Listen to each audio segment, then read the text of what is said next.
성품교육 오늘은 경청과 순종이라는 주제로 이제 나누려고 하는데요. 특별히 근데 제가 앞에다가 좀 많이 좀 뭘 넣어봤어요. 바로 복음적 성품관이라고 하는 어떤 제 생각을 여러분과도 한번 나누고 싶어서 여러분은 어떻게 생각이 드시는지 한번 들어보시고 함께 우리가 더 좋은 아이들의 성품교육을 할 수 있도록 고민을 해보는 시간 되면 좋겠습니다. 어, 바로 오늘 강의는 어, 총 세 부로 나뉘어지게 되는데 첫 번째로 우리가 어떻게 성품을 가르쳐야 되는지 신학적 토대를 생각해보고 그리고 우리가 어떤 지금 성품 교육을 하고 있는가에 대해서 한번 이렇게 구분을 해보고 마지막으로 그럼 어떻게 우리가 아이들에게 교육할 것인가에 대한 적용점을 생각해보는 걸로 해서 1, 2, 3부로 만들었습니다.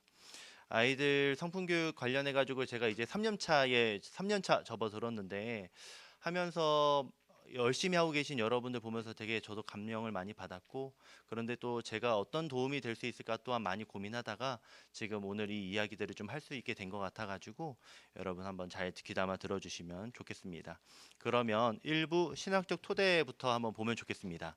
우리 아이들에게 성품 교육을 잘하기 위해서 먼저 우리 아이들이 어떤 존재인가에 대해서 알아야 되겠죠. 여러분이 생각하는 아이들은 어떤 존재라고 생각하십니까? 아이들은 착하다, 뭐 나쁘다, 뭐 다양한 의견들이 있겠지만은 제가 배운 장로교회 개혁주의 신앙 아래서 아이들 더 포괄적으로 이 모든 인간은 전적 타락한 존재다라고 말을 합니다. 전적 타락 존재인 바로 인간에 대해서 성경은 그리고 우리 샘물학교가 속한 이 장로교단은 굉장히 분명하게 말하고 있습니다. 여러분 이 점에 대해서 알고 계셨고 또 뭐 여러 고민들도 있으실 거라 생각이 드는데 한번 제 얘기 들어봐 주시면 좋겠습니다. 개혁주의 인간론의 핵심은 인간의 전적 타락이죠.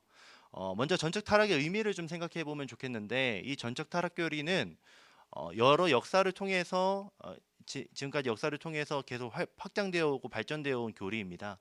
먼저는 이제 칼빈의 전적 타락 교리에서 좀 이제 생각해 볼 수 있게 되는데 기독교 강요 2권 2장 3장에 보게 되면 인간의 자유의지는 완전히 파괴되었다라고 말합니다. 원죄로 인해 우리 본성이 전면적으로 부패가 되었다는 거죠. 이 단순히 약화된 것이 아니라 전적으로 타락했다라고 표현하는 것이 칼빈의 기독교 강요에서 등장하게 됩니다.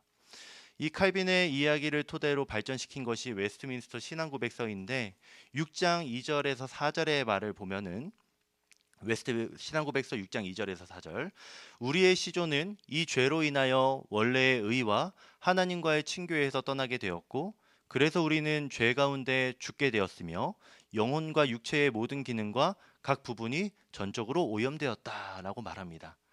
지금 이 내용은 제가 PDF 올려드린 거에는 들어가 있어요.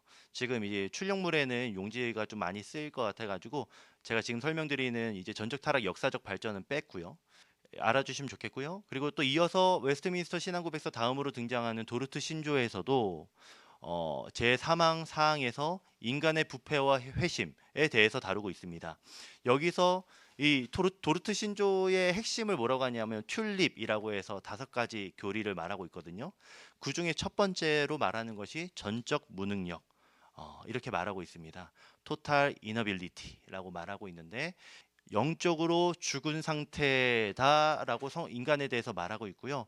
그렇기에 선을 행할 수 있는 능력도 아예 없다라고 말하는 것이 우리 장로교회가 가지고 있는 교리가 말하고 있는 바입니다. 어, 교육이나 노력으로도 인간이 선을 행할 수 있는 가능성, 선해질 수 있는 가능성이 없다라고 말하는 것이 전적 타락의 의미다라고 말할 수 있겠죠. 이걸 좀 쉽게 말하면 세 가지가 오염이 되었다라고도 말합니다. 첫 번째, 지식의 오염. 로마서 1장 21절을 보게 되면 하나님을 알되 영화롭게도 않고라고 되어 있는데요.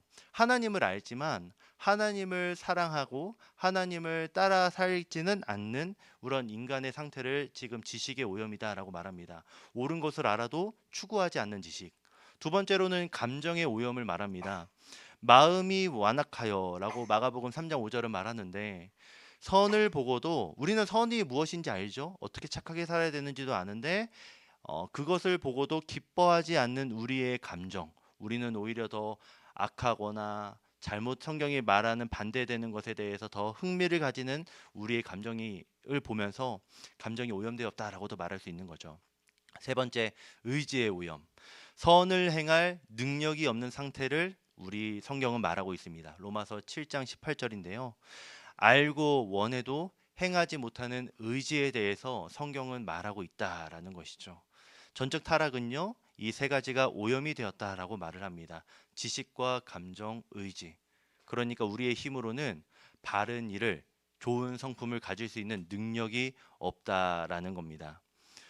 어, 성품의 불가능성에 대해서 한번 보죠. 인간 자체에서 선한 성품은 불가능하다. 욥기 14장 4절에서 누가 깨끗한 것을 더러운 것 가운데서 낼 수 있으리까?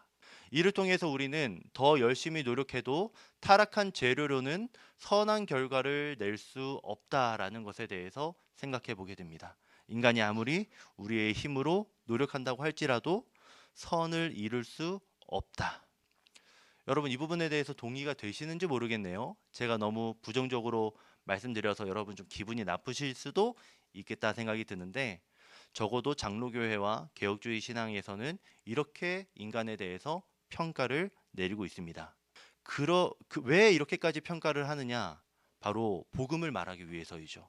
예수 그리스도의 복음은 가능성 있는 인간에게 필요한 것이 아니라 전적으로 타락한 인간에게 필요한 것이 예수 그리스도의 복음이기 때문입니다. 복음은 비부분인데요. 외부로부터의 은혜를 말할 수 있습니다. 인간 내부에서는 아무런 가능성이 없기 때문에 외부로부터의 도움이 필요한데 그것이 바로 복음이다라고 말하는 것이죠. 그것이 가능하게 된 것은 그리스도의 의와 지식과 감정이 우리에게 전가되어질 때 비로소 우리가 그리스도처럼 선한 일을 행할 수 있다는 겁니다. 로마서 3장 24절은 그리스도 예수 안에 있는 구속으로 말미암아라고 표현을 하고 있습니다. 그리스도 예수 안에 있는 구속으로 말미암아 성령님께서 우리 안에 내주하게 되시고 성령님의 효력 있는 부르심으로 인하여서 우리 인간이 성화되어 선을 행할 수 있는 것이다. 여기서 말씀드리고 싶은 핵심은 내 안의 능력이 아니라 외부로부터 주입되어지는 그리스도의 성품으로 인하여서 우리의 성품도 변화되어질 수 있다라는 것입니다. 동의가 되시는지요?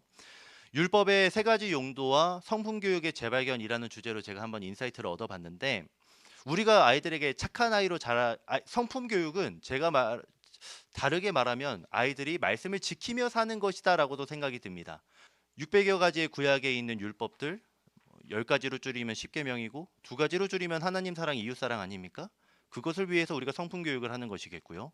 그러니까 성품 교육은 율법을 가르치는 것이다라고 하나님의 말씀을 가르치는 것이다라고도 말할 수 있습니다. 그럼 하나님의 말씀은 우리에게 어떤 용법이 있는가라고 했을 때 우리 믿음의 선배들은 이것을 세 가지 용법으로 구분을 했거든요.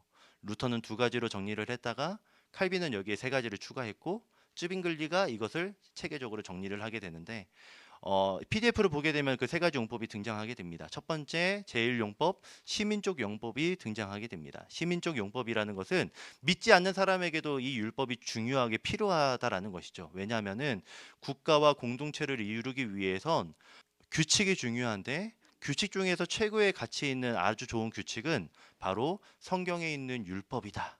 그래서 율법을 모든 사람이 배워야 한다. 율법은 믿지 않는 사람들에게도 아주 효율적으로 그 사회를 지킬 수 있는 효율적인 도구가 된다라고 해서 첫 번째 시민적인 용법을 말합니다. 첫 번째 용법을 좀 은유적으로 표현하자면 재갈이라고 말합니다. 말에 재갈을 물려서 자연 상태에 있는 말이 바른 방향으로 갈 수 있도록 재갈을 물리는 것이 바로 율법의 첫 번째 용도다라고 말하는데요. 2번째 용법은 복음적 용법으로 말하고 다른 은유적인 표현으로는 거울을 말합니다. 어, 인간이 거울 앞에서 자신에게 묻은 오물과 자신에게 있는 흠을 발견하게 되지 않습니까? 마찬가지로 이 율법을 통해서 하나님의 말씀을 지킬 수 없는 죄인된 자신의 상태를 깨닫게 되고 그로 인하여서 내가 죄인이구나를 깨닫고 내가 어떻게 해야지 구원을 얻을 수 있을까를 생각하게 된다는 것이죠. 그게 바로 율법의 제2용법, 복음적 용법이다라고 하는 겁니다. 거울을 통해서 자신의 죄와 무능력을 발견하는 것처럼 율법을 통하여서 자신의 죄와 무능력을 발견하고, 더 나아가 성품 교육을 통해서 성품이 온전하지 못한 자기 자신을 발견하도록 하는 것. 그것이 바로 성품 교육과 율법에 순종하는 것의 의미가 되지 않을까. 세 번째 용법은 규범적 용법입니다. 네, 그렇게 우리 인간의 오물과 죄를 깨닫고 그리스도를 말미암아 우리가 은혜를 받아서 구원 얻은 자로 성화되고 있습니다. 그럼 우리가 어떻게 성화된 삶을 살아가게 될까라고 했을 때 세 번째 용법으로 이 율법이 필요한데, 마치 율법이 내 발의 등불과 같아서 인간이 구원받은 자로 어떻게 살아야 하는지 길을 제시해 준다라고 해서 이 세 번째 용법이 들어가게 되는 것이죠. 이해가 되셨는지 모르겠는데, 여기서 조금 더 제가 이렇게 1, 2, 3 용법에 대한 어떤 생각을 해보자면은, 많은 경우 기독교 학교에서의 성품 교육이 이 용법은 제외하고 3용법으로 바로 들어가는 것이 문제이지 않나라고 생각이 들었습니다. 이 용법, 자신의 죄인됨을 깨닫도록 하는 성품 교육은 약화되어지고, 야, 우리는 구원받았으니까 이렇게 살아야 돼, 이렇게 바로 3용법을 통한 성품 교육을 하는 것이죠. 그렇게 되면 문제가 무엇인가? 이 아이들은 자신들의 어떤 죄인됨, 그 자신의 전적 무능력함은 모른 채 하나님의 자녀니까 이렇게 살아야 된다라고 말하는데, 인간은 어쨌든 타락했기 때문에 그렇게 못 살지 않습니까? 못 살게 됨으로써 자책하게 되고 하나님의 말씀을 지키지 못하는 자신이 반복되어지니까 자연스럽게 말씀과는 멀어지고 회피하게 되고 결국은 끊어지게 되는 그런 일이 발생하지 않나. 그러니까 우리의 성분 교육도 이 용법과 삼용법에 함께 생각하는 것이 필요하지 않겠나라는 생각이 좀 들었습니다. 이게 바로 첫 번째 신학적 토대 내용이었고요. 2부 들어가 볼게요. 그러면은 우리 샘물학교의 성품 교육은 지금 어떻게 진행이 되고 있는가? 성품 교육은 두 가지 크게 나뉘어지는 것 같습니다. 세상적인 성품 교육과 복음적 성품 교육. 세상적 성품 교육은 어떻게 됩니까? 인간의 가능성에 대한 믿음이 전제로 깔려 있습니다. 넌 할 수 있어. 노력하면 돼. 그렇기 때문에 환경과 교육 훈련을 통한 아이들의 변화를 기대하는 것이 세상적 성품 교육입니다. 아이들 마음속에 있는 자존감, 자아실현, 성취감을 통해서 성품 좋은 아이로 발전시킬 수 있다라고 하는 것이 세상적 성품 교육의 방법인 것이죠. 그런데 한계가 무엇입니까?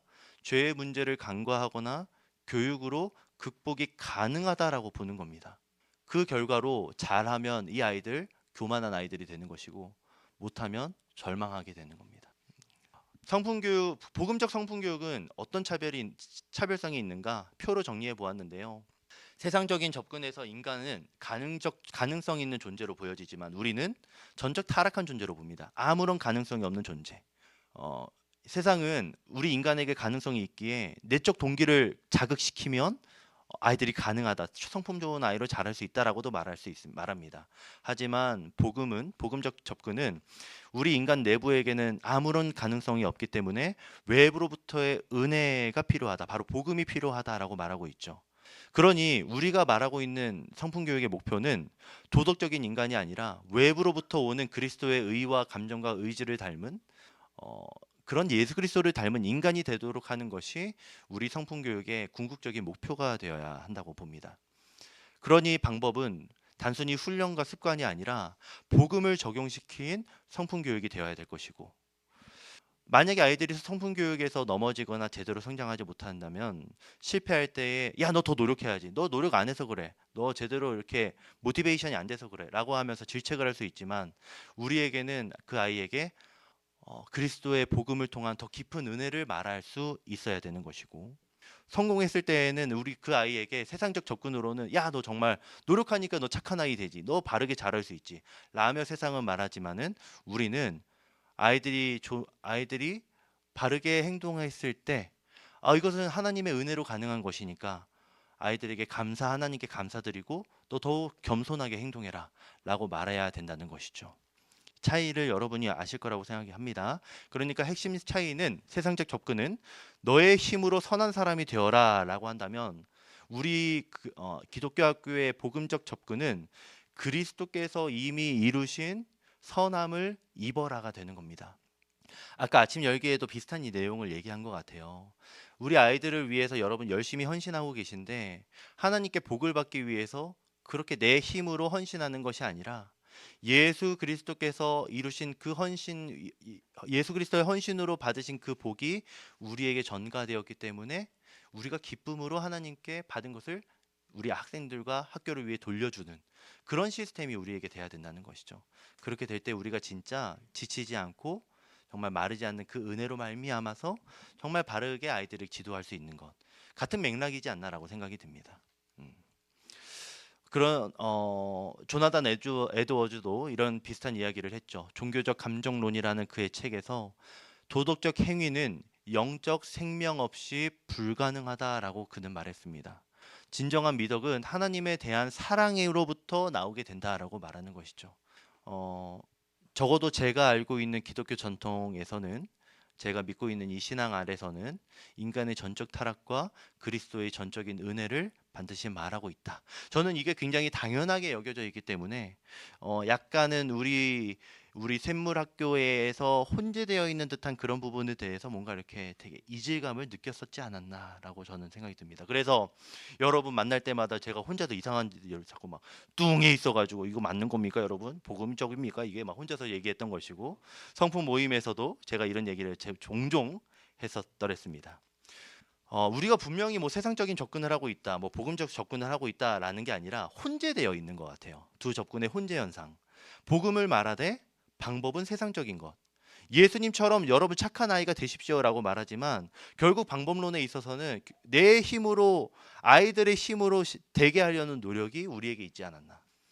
어, 아이에게 단순히 착한 아이가 되라, 성품 좋은 아이가 되라가 아니라 그리스도를 닮은 그리스도의 형상이 되라라고 하는 그런 우리가 되어야 하는데, 우리가 아이들에게 바라는 모습은 두 개가 섞여 있다 보니까 분명하지 못한 교육을 하고 있지 않나. 혼재의 결과로 율법주의, 성품 기준을 지키는 것이 구원과 인정의 조건으로 작동되어 있는 모습이 우리 안에 있는 것 같고요. 도덕주의, 예수님 없이도 가능한 좋은 사람 만들기가 우리가 지금 하고 있지 않는가. 그로 인해서 위험은 복음 없는 성품 교육은 아이들에게 더 무거운 짐이 되고 우리들의 교육에 있어서도 더 뭔가 죄책감을 느끼게 하지 않나라는 생각이 듭니다. 우리 아이들 열심히 하고 있는데 아이들이 진짜 변하고 있나? 라고 하면서 우리들의 어떤 방식에 대해서 계속 자책하는 우리의 모습. 어, 여러분은 어떻게 생각하는지 모르시는데 한번 나중에 나눔 시간이나 여러분 토의할 시간에 한번 생각해 보시면 좋겠습니다. 3부. 그래서 우리는 어떻게 할 것인가? 실천적 적용에 대한 이야기 해보겠습니다. 경청과 순종을 토대로 복음적 교육을 어떻게 할 것인가? 먼저 경청 교육의 재구성을 해보면 좋겠습니다. 세상적 접근의 한계. 선생님 말씀 잘 들어야 해. 경청하는 아이가 성공해. 이런 식은 세상적 접근인 것 같은데요. 문제는 이런 동기는 두려움이나 이익을 추구하기 때문에 지속될 수 없다라고 말할 수 있습니다. 그럼 복음적 경청 교육은 무엇인가? 바로 먼저는 거울로서의 경청 교육, 그러니까 제2 용법으로서의 경청 교육이 먼저 선행이 되면 좋겠습니다. 경청하지 못하는 자신을 발견하게 하는 것이죠. 오늘 내가 끊어버린 대화, 친구들이 이야기를 할 때 지루해하고 끊어버렸던 그 대화를 아이들이 떠올리게 하는 겁니다. 나는 잘 들어야 되고 경청해야 되는 것은 잘 알지만 그렇지 못하는 존재다라는 것을 스스로 느끼게 하는 것이죠. 자기 능력에 대한 환상을 깨는 것이 첫 번째 교육이 돼야 되지 않을까?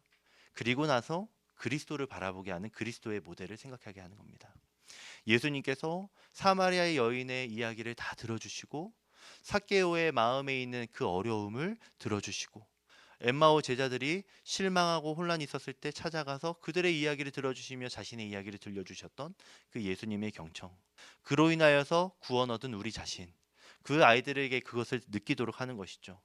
예수님이 먼저 우리 이야기를 들려주셨고 들을 자격 없을 때도 우리의 이야기를 들어주신 주님, 그리고 우리의 경청은 먼저 우리의 이야기를 들어주신 주님께 대한 응답이 되어야 한다 라고 이렇게 아이들에게 가르쳐 주는 것이 그리스도 복음적인 성품 교육이 되지 않나. 이를 위해서 이를 토대로 어떤 실천 교육을 해야 되는가?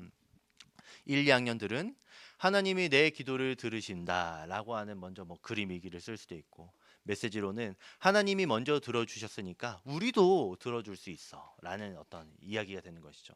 그러니까 경청은 의무가 아니라 감사의 응답으로서 하는 것이다라는 것에 대해서 아이들이 다양한 방법을 통해서 깨닫도록 하는 겁니다. 유아학교도 마찬가지고요. 3, 4학년은 조금 더 들어가서 조금 더 적극적으로 경청해 보려고 하는 겁니다. 친구 이야기를 듣기, 미션. 들어주니 좋았던 경험, 못 들어줘서 미안하고 아쉬웠던 경험, 죄책감과 또 경청했을 때의 기쁨을 느끼게 함으로써 예수님의 경청이 어떤 의미가 있었는지에 대해서 생각해 보는 겁니다. 실패 경험도 은혜의 필요를 깨닫는 기회로서 아이들에게 가르쳐 주는 것이죠.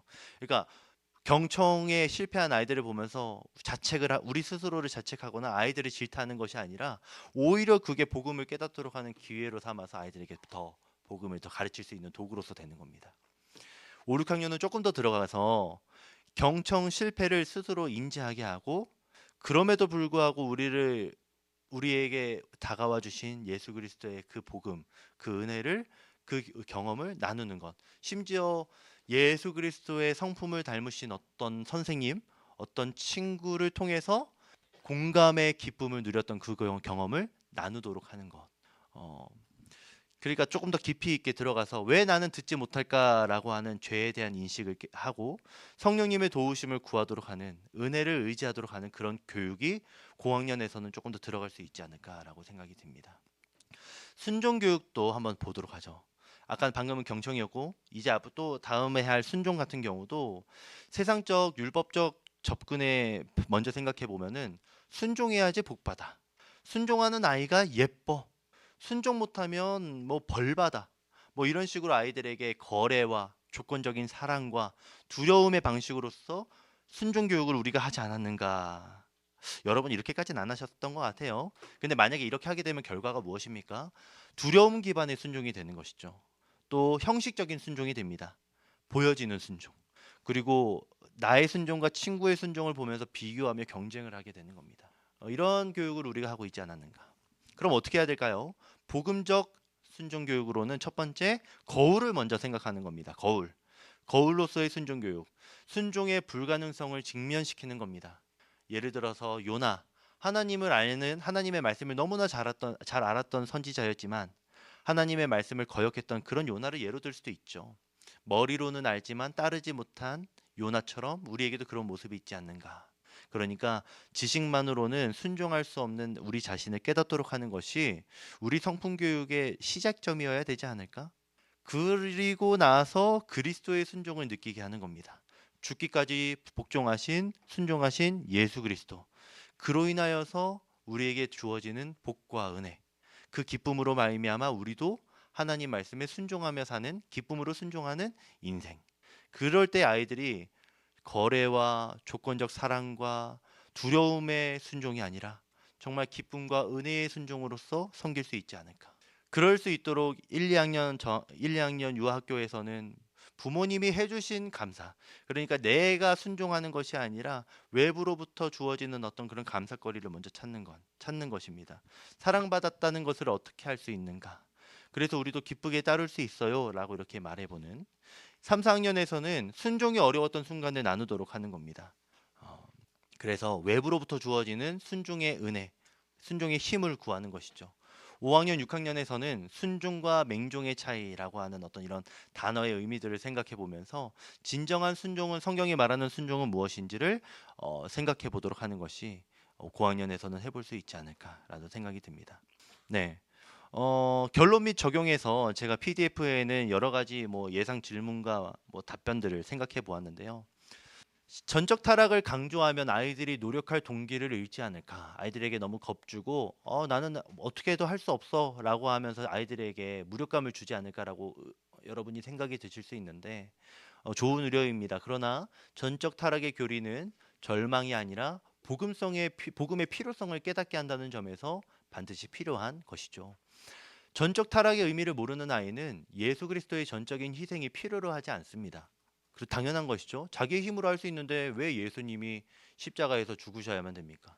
어, 어쩌면 우리가 전적 타락을 가르친다는 건 예수 그리스도 복음을 깨닫도록 하는 데 있어서 정말 중요한 시작점이 되지 않을까라는 생각이 듭니다.